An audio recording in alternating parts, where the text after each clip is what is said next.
Guys, അങ്ങനെ ഞങ്ങൾ വീണ്ടും ഒരു മനോഹരമായ വനയാത്ര ഇവിടെ നടത്തിയിരിക്കുകയാണ്. ഇതാണ് വമ്പം പൊശമരം. ആകാശം മുട്ടാണ് ഇത് നിൽക്കുന്നത്. നല്ല വമ്പം പൊശമരമാണ്. വെളിയിലൊന്നും ഇതിനെ കണ്ടിട്ടില്ല. ഇത് കാടിനുള്ളിലാണ് നിൽക്കുന്നത്.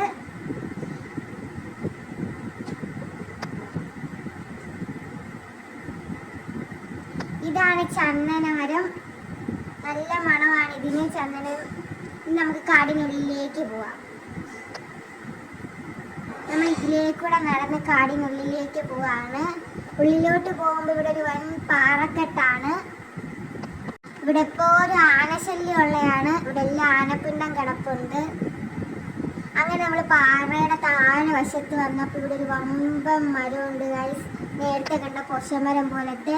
അതിൻ്റെ മണ്ടയ്ക്കെല്ലാം പലതരം പക്ഷികളാണ്. നല്ല സൗണ്ടാണ് അതിൻ്റെ.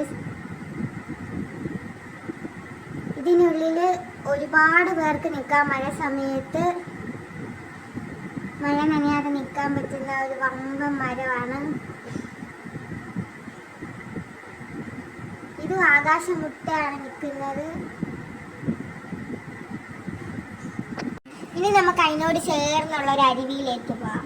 ഇതാണ് അതിനോട് ചേർന്നുള്ള ഒരു അരുവിയാണ്. മഴ സമയത്ത് ഇവിടെ ഭയങ്കര കുത്തൊഴുക്കാണ്. ഇപ്പൊ വേനലായപ്പോഴത്തേക്കും വെള്ളമെല്ലാം പറ്റി വരണ്ട് കിടക്കാണ്. ഇവിടെ അറ്റി വരണ്ട്. ഇവിടെ ലാസ്റ്റ് കുറച്ച് വെള്ളമേ ഉള്ളൂ. ഇതിന്റെ താഴെയൊക്കെ വെള്ളം കുറവാണ്.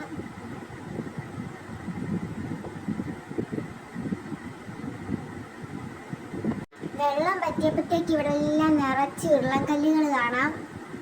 അക്വേറിയത്തിൽ ഇടാൻ വേണ്ടി ഞാനും കുറച്ച് ഉരുളൻകല്ലുകൾ വറുത്തി.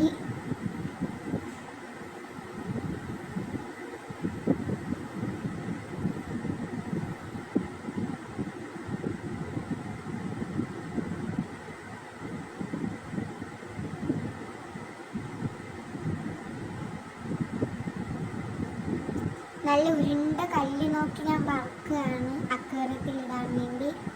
വെള്ളം പറ്റിയോണ്ട് ഇവിടെ എല്ലാം ഉരുളൻകല്ലുകൾ കാണാം. ഇതിനകത്ത് മീനുകളുണ്ട് ഗായ്സ്. അങ്ങോട്ടും ഇങ്ങോട്ടും ഓടിക്കളിക്കുകയാണ്. ഞാനൊരു കമ്പിട്ട് കുത്തിയപ്പോഴത്തേക്കും ദാണ്ട് ഓടിക്കളിക്കുന്നു ഗായ്സ് മീനുകൾ. എല്ലാം പാറക്കെട്ടിനിടയിൽ പൊളിച്ചിരിക്കുക.